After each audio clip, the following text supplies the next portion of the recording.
I pledge allegiance to the flag of the United States of America and to the republic for which it stands, one nation, under God, indivisible, with liberty and justice for all. Thank you.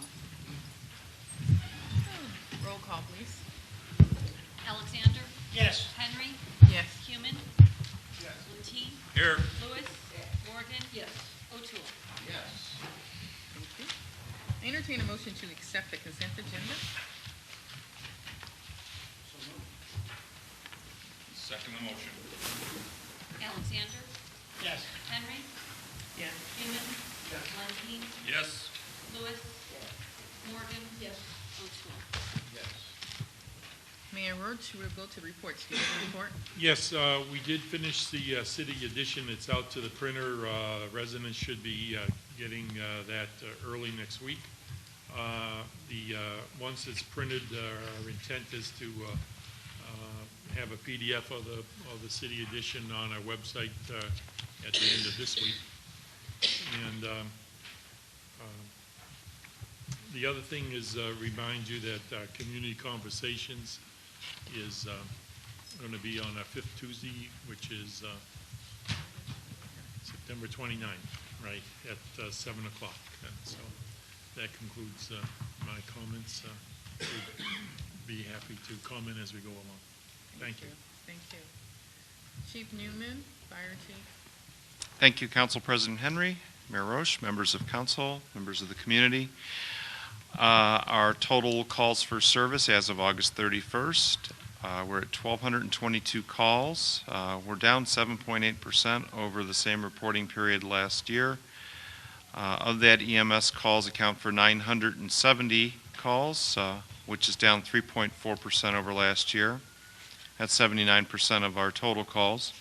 Fire service calls account for 252 calls for service, including 15 structure fires. We're down 21% over last year. Simultaneous calls, that's calls that occur at the same time, occur 13.4% of the time. We're at 164 of those events this year. We've received mutual aid 23 times, and we've given mutual aid 60 times so far this year. EMS billing for EMS transports, we're at $419,000 this year. That's a decrease of 3% or $14,000 over the same reporting period last year. Revenues for EMS transports are at $218,000. That's a decrease of 4.5% over the same reporting period last year. Our collection rate for EMS billing is at 52%. Last year, we were at 53%. Our supplemental staffing expenses year-to-date for overtime is at $72,000. That's a decrease of 9% over last year. Overtime includes shift coverage and off-duty training related to regional agreements like Fire Investigation Unit and Hillcrest Technical Rescue Team. Our year-to-date supplemental staffing cost, that's overtime and part-time, is at $80,000. In fiscal year 14, we were at $101,000. That's a decrease of $21,000, which is a decrease of 21%. We do have a CPR class scheduled for Monday, October 5th, 2015. It's a Heart Saver CPR course. It'll be held at the Richmond Heights Fire Station on Monday, October 5th from 6:30 to 9:30 p.m. We do these in partnership with University Hospital Richmond on a bi-monthly basis. The Heart Saver CPR class is held bi-monthly. It's an instructor-led course that teaches adult CPR and automatic external defibrillator use, as well as how to relieve choking in an adult. Anybody that's interested can call me at 216-383-6304. There's also information on our website. This course is for the general public. It's not the health care provider course. Last week, as you recall, we had, on September 4th, we had a water main break in Richmond Heights on Richmond Road in the area between the school and Curtis Wright. And during that event, our firefighters went down to University Hospital to assist them with supplementing their cooling system using our fire pump on our fire engine. Their chiller didn't have sufficient water pressure when there was a period where the water pressure dropped while they diverted the water. So they used the pump from the fire engine to boost the pressure. Had they not done that, they would have had to evacuate and relocate the patients in the hospital. So I received a thank you letter from University Hospital, from the EMS Training and Disaster Preparedness Institute, and I'd like to read it in if I may do so. Yes. Dear Chief Newman, on behalf of the staff members at UH Richmond Medical Center, I want to thank the 2 members of the Richmond Heights Division of Fire EMS for their actions taken during the water main break earlier in the day that caused the hospital to declare an internal disaster due to low water pressure that caused an interruption of daily service to the hospital. Firefighter Jamie Byrne and firefighter Jacob Glum brought engine 712 to the hospital and placed a line to the roof of the hospital to fill the chiller tower, which enabled the maintenance staff to continue to provide air conditioning to the essential areas of the hospital where patient care was given. Without their quick response and actions taken, the hospital staff would have had to make decisions concerning patient evacuations of the building if the building became too hot. Thanks to your men, the hospital staff did not have to consider those options. Thank you again for your continued dedicated service to the patients and staff of UH Richmond Medical Center. Sincerely, Emergency Manager, UH Richmond Medical Center. It's dated September 4th, 2015. Great. Congratulations. Thank you. That concludes my report. If there's any questions, I'd be glad to answer. All right. Thank you. Thank you. Police Chief, he's not here. Building Commissioner Phil Seabolt. Thank you, Madam President, Mayor Roach, and members of council and citizens. In the line of a brief report tonight, I wanted to report that for the last several months, our focus has been on annual maintenance inspections on various businesses and residences in our community. And as of this week, we are nearing completion of the annual maintenance inspections on Richmond Park Apartments, Loganberry Apartments, and on Marcella Arms. We have yet to complete the work on Dorchester, but as of this date, those 3 properties are nearing the completion of all of the repair of violations that we found back in March and April during our inspections of those properties. So I wanted to recognize their cooperation in their efforts towards making the repairs and replacements of hundreds of exit and emergency lights and dozens of fire doors and frames that were defective. We've also completed the inspections of about a quarter of the other businesses in Richmond Heights. We are in the process of working on a spreadsheet that I can share with Fire Chief Newman insofar as which businesses that we've inspected and the dates of those inspections, and in most cases re-inspections because of the length of time it had been since their last inspection. So we're going to continue that. Our goal is to be able to do every business in the city of Richmond Heights every year, and we're working up towards that goal, and we're hoping that next year it'll be less intense because of the work that we're doing this year. That completes my report for this evening. Thank you. I have a question for our building commissioner. Yes. Phil, it's been brought to my attention again about the sign that's located on the airport property identifying the daycare school or whatever that is, that academy. Are they in business? And if not, does that sign need to come down eventually? How do we do that? They are not in business, and I apologize for not taking care of that sooner. I'll check into it within the next couple of days. And also, one other follow-up question. Associated Estates, I know it's been sold. Their building and home office is located in Richmond Heights, also on AEC Boulevard, which is their home office. It's brought to my attention that it looks like it's vacant. Are they out of business? Are they off the property? Is there any tenants that are in that building? It's not vacant, but it's likely to be close to vacant soon. Associated Estates, prior to the sale of their business, had approximately 100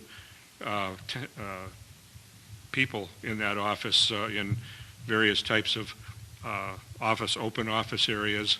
And earlier this spring, they embarked on an ambitious construction interior remodeling project of basically remodeling the interior of the entire building and making new lunchrooms and updated lighting and sprinkling a number of offices that were not equipped with automatic sprinkler systems prior to that. The sale of the property happened during that construction project. So we've been up there a lot. I was up there just a few days ago doing another inspection on that project.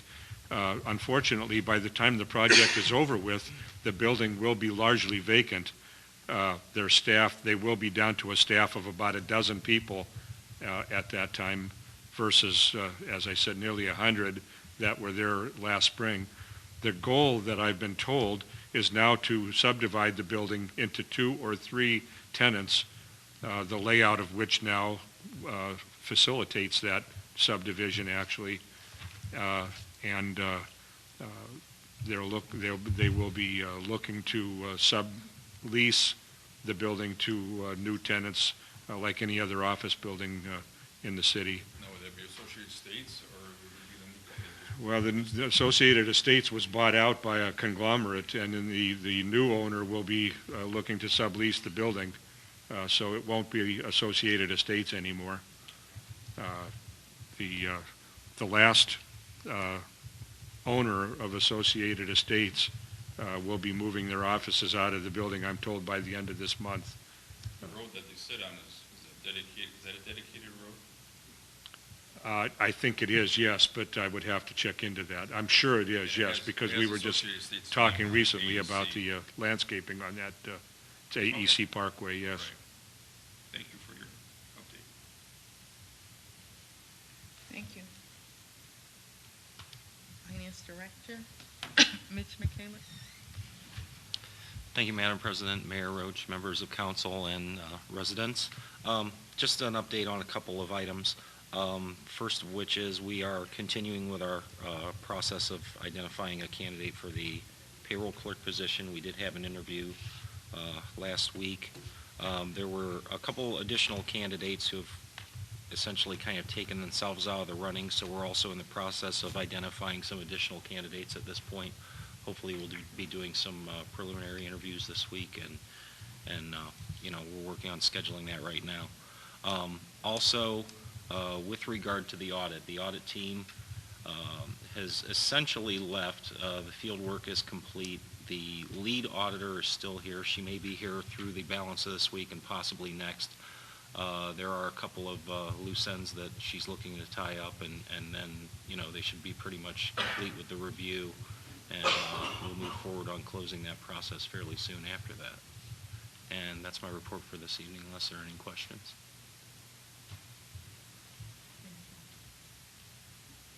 Okay, thank you.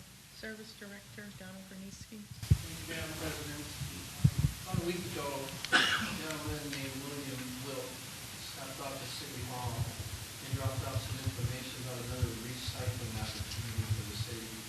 And we were asked to do some research on it. I think about calling to other companies about this. It's called Simple Recycling, and it's a company that actually collects clothing, appliances, durables, and furniture. And I guess we get rid of like about 85% of those tossed into the garbage, and we eliminate that. And they'll come by, they brought bags, they have green bags, they'll actually deliver these to every resident, and then follow behind the garbage guys, trash company, and they have their own trucks, they have their own collection, and they're very thorough. I've called Solon, Heights has them, the village has it, and the city of Akron actually has them right now. That's a recycling company. And I've done a lot of research on it, so I'm going to present my findings to the mayor, but that's something we'll probably bring up at another meeting, but I just want to give you a heads up. That's another way of us lightening up our tonnage from our garbage company and help us out with some of the costs there. Yeah, we probably do the details in our service committee reports. There would be no cost to the city? There is no cost whatsoever. That was a question that I couldn't believe. And when I did talk to all the cities, they actually want you to get into a contract for a couple of years, like 3 or 4, I think it is. I just got the contract tonight on the way here. And that's basically because they have to invest in new trucks in our area, and they have a crew that they've signed for the area, and they also work together with our trash haulers to coincide that they're not getting in each other's way. And every city said that it's been one of the best recycling decisions that they've made. So it's something to look at. Do we have to guarantee them a minimum of what they? No, there's no guarantee. Actually, they said what happens is initially they get a surge of people once they learn how it works. And most of the cities said that they thought it would drop off. And it actually increased once the word got around to all the residents. Instead of having, I know that the Volunteers of America and vets, they all come to your house with trucks and stuff. They haven't lost any collections on that side as well. Those donations are still pretty regular. But it's mostly for the people that don't do that kind of thing, and then it's so simple for them to put it out there with the trash. And once they pick up 2 bags, they make sure that that house gets 2 bags delivered back to them by mail. Very good. Thank you. It's a pretty efficient setup, and it's in Texas. It's in quite a few large states, but Akron's a pretty big town. The whole city's doing it. They must be taking notice what they do. I haven't talked to them that much. Is this a for-profit endeavor, or is this a charitable organization? Most of this is a charitable organization. They're recycling this to help people that have disabilities, and then they are doing the clothes and some of the stuff that is not usable again. They turn it back into a textile, and then they, recycle that. Can residents write this off then, against the taxes, or? You know what? I don't know if they can, because that's going to be a hard thing for them to track. Well, Volunteers of America, you just keep track of what you donated. I suppose if you do it the same way, but they have to be a registered charity in order to. Yeah, and I think I can ask them, that's a good question. I didn't think about that. The one question I did ask them, what if somebody's picking up the bag? Because they know there's clothes out there, someone steals a bag. Well, if that's the case, and then the resident, we inform them that that's happening, they actually put a GPS unit in the bag. The next time, they won't prosecute, but they will call the person and say, we know you took the clothes. And they don't do it again. They say it only happens once. And once that word gets around, nobody else picks up any clothes in the city, so, for their own use. Oh, shucks. So it's a pretty efficient system, and I will give you all the details that that's all I have. All right, thank you. Interesting. City Engineer Lee Courtney. Madam President, the 2 items, the culvert repair behind the City Hall by the footbridge on Richmond, the county has authorized the contractor to proceed. They will advise the city a couple days before they really do the work. They will have to remove part of the pavement on Richmond Road just north of the post office, but based on what we know now, they should be able to maintain 2-way traffic.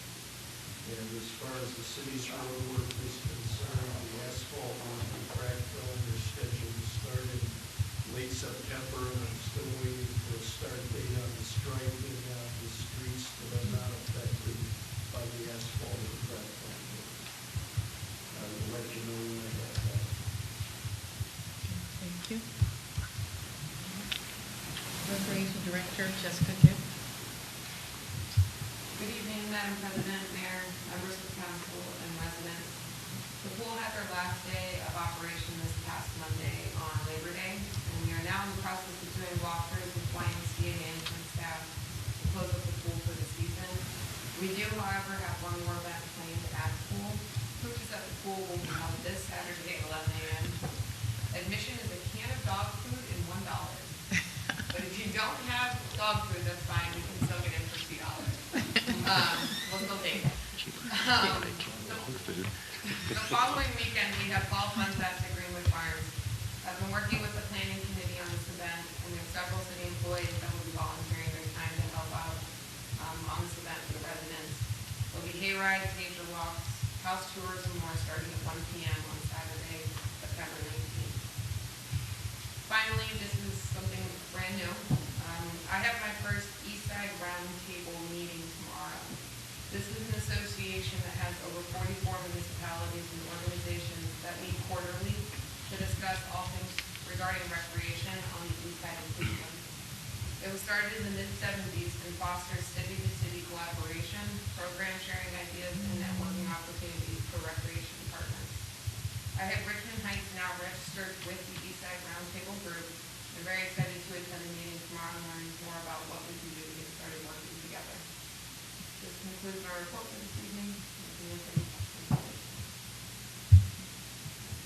Thank you. Economic Development Director, Crystal Best. Thank you, Madam President, Mayor, members of council, and members of the community. I'll be brief with my comments. I also received an email from Greater Cleveland Partnership regarding the sale of Associated Estates, and I believe the company that purchased it is called Fairfield or Fairfield International. And I spoke with the president at Greater Cleveland Partnership, and he and I, this was right before the holiday, but he and I are going to try to figure out what's going on, and to the extent that we can learn any more about what's happening other than what the building commissioner, or in addition to what the building commissioner has shared. We will keep you posted, and also, see whether the new companies or new entities that are looking at it are serious, or what might be necessary to get them to know that we are we want to see that space filled again, especially since it's been newly remodeled. The only other thing I'd like to add is that the real estate and business showcase was a very positive event for the city of Richmond Heights. It's the first one we've ever done. It was a great business-to-business networking opportunity, and I personally want to thank everyone who helped and participated and gave of their time, talent, energy, suggestions, thoughts. We could not have done it without the help of the council people who participated, of course the mayor who participated. We hope that next year we will get even more of a response, more people involved, and I know that the superintendent is not here, but she actually gave a very good, rousing presentation about the status of the school, and I just think it's an event that will only continue to get better and better and better. So again, much gratitude for all the work that went in, and hopefully we will see you at the event this time next year. That's all I have. Thank you, and thank you for all your efforts. It could not have happened without you either, so thank you. Time for audience feedback or comments. Any audience who would like to comment? Okay. All right, I take that as a no. Then we'll move on to old business. Ordinance number 74, 2015, introduced by Mayor Roach, third reading. An ordinance to amend sections 505.17 and 505.20 of the codified ordinances of the City of Richmond Heights, Ohio, and declaring an emergency. Mayor, do you want to comment? Yes, this has been on several readings. It's bringing our ordinance up to state code, and would recommend its passage tonight. Move for passage. Second. Alexander? Yes. Henry? Yes. Human? Yes. Lentine? Yes. Lewis? Morgan? Yes. O'Toole? Yes. Ordinance 74, 2015 passes unanimously.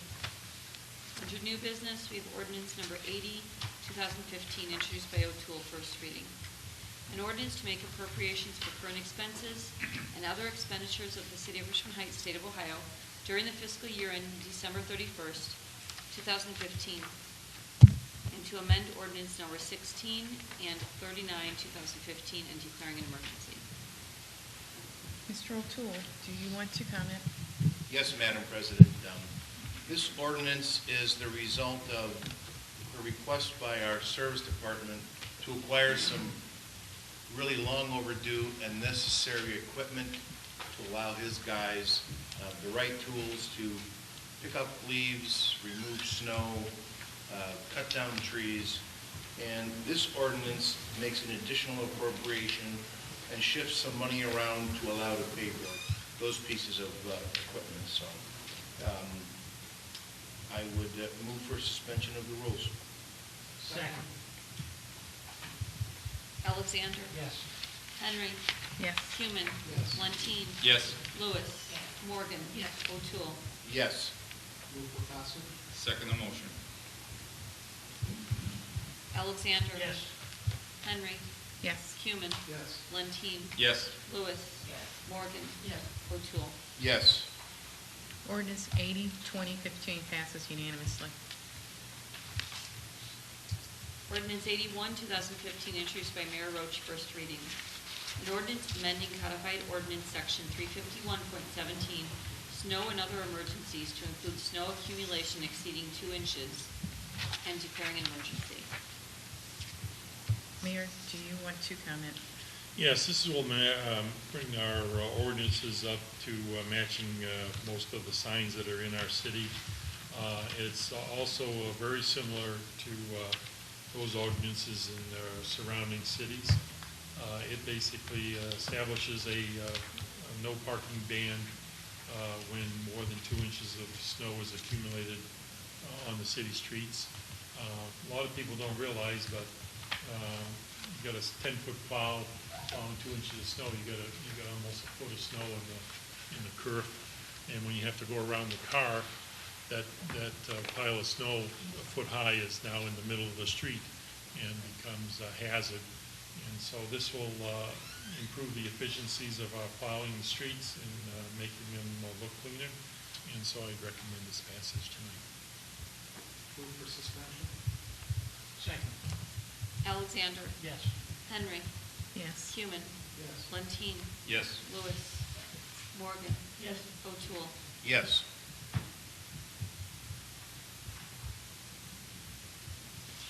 Bills passage? Move for passage. Alexander? Yes. Henry? Yes. Human? Yes. Lentine? Yes. Lewis? Morgan? O'Toole? Yes. Ordinance 81, 2015 passes unanimously. Resolution number 82, 2015, introduced by Lentine, first reading. A resolution accepting an assistance to firefighters grant from the U.S. Department of Homeland Security and authorizing the payment of matching funds from the city. Mr. Lentine, do you want to comment? Madam President, the city has been awarded the U.S. Department of Homeland Security Assistance to the Firefighters Grant in the amount of $71,000. This grant will help replace 2 of our aging cardiac monitors, and it would obtain 1 additional piston-driven automatic chest compress device for the Division of Fire. It's in the amount of $71,000, as I said, and the city's portion of that is 5%, which is $3,380. If the chief would like to add anything to that, I'm glad to hear. No, sir, that covers it perfectly. It's an outstanding opportunity for the city to replace aging infrastructure. I agree. And I would like to make a motion to recommend for passage. Or, I'm sorry, to suspend the rules. Second. Alexander? Yes. Henry? Yes. Cuman? Yes. Lentine? Yes. Lewis? Morgan? Yes. O'Toole? Yes. Move for passage. Second the motion. Alexander? Yes. Henry? Yes. Cuman? Yes. Lentine? Yes. Lewis? Morgan? Yes. O'Toole? Yes. Resolution 82, 2015 passes unanimously. Resolution number 83, 2015, introduced by Alexander, first reading. A resolution authorizing the mayor to enter into a purchase agreement through the Ohio Department of Administrative Services Cooperative Purchasing Program for one backhoe for the Department of Public Service. Mr. Alexander, do you want to comment? This is to give the mayor the authority to purchase a backhoe for the service department. This is part of the appropriations of 80 that we did tonight to do all that. Move for suspension. Second. Alexander? Yes. Henry? Yes. Cuman? Yes. Lentine? Yes. Lewis? Morgan? Yes. O'Toole? Yes. Move for passage. Second.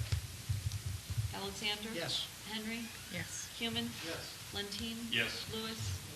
Morgan? Yes. O'Toole? Yes. Resolution 83, 2015 passes unanimously. Resolution number 84, 2015, introduced by Alexander, first reading. A resolution authorizing the mayor to enter into a purchase agreement through the Ohio Department of Administrative Services Cooperative Purchasing Program for one leaf machine for the Department of Public Service. Mr. Alexander, do you want to comment? This is for the mayor to enter into a purchase of leaf machine, as I said before. Move for suspension. Second. Alexander? Yes. Henry? Yes. Cuman? Yes. Lentine? Yes. Lewis? Morgan? Yes. O'Toole? Yes. Move for passage. Second the motion. Alexander? Yes. Henry? Yes. Cuman? Yes. Lentine? Yes. Lewis? Morgan? Yes. O'Toole? Yes. Resolution 84, 2015 passes unanimously. Resolution number 85, 2015, introduced by Alexander, first reading. A resolution authorizing the mayor to enter into a purchase agreement through the Ohio Department of Administrative Services Cooperative Purchasing Program for one utility vehicle with a plow for Department of Public Service. Mr. Alexander, comment? Just as the two before, this one was only for the mayor to enter into a purchase agreement for a utility vehicle with a plow for the service department. Move for suspension. Second. Alexander? Yes. Henry? Yes. Cuman? Yes. Lentine? Yes. Lewis? Morgan? Yes. O'Toole? Yes. Move for passage. Second. Alexander? Yes. Henry? Yes. Cuman? Yes. Lentine? Yes. Lewis? Yes. Morgan? Yes. O'Toole? Yes. Resolution 85, 2015 passes unanimously. Resolution number 86, 2015, introduced by Lentine. A resolution authorizing the mayor to enter into a purchase agreement with Physio Control Incorporated for a chest compression system apparatus and cardiac monitors for the Division of Fire. Mr. Lentine, do you want to comment? Madam Chairman, as I mentioned earlier, we received a grant to purchase these pieces of equipment. This piece of legislation, this resolution will authorize the mayor to go ahead and pay for it.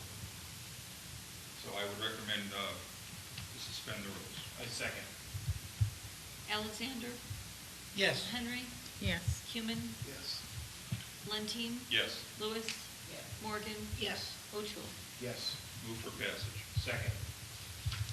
Alexander? Yes. Henry? Yes. Cuman? Yes. Lentine? Yes. Lewis? Yes. Morgan? Yes. O'Toole? Yes. Resolution 86, 2015 passes unanimously. Any correspondence or additions? I see none. Yes. Second. Well, meeting adjourned.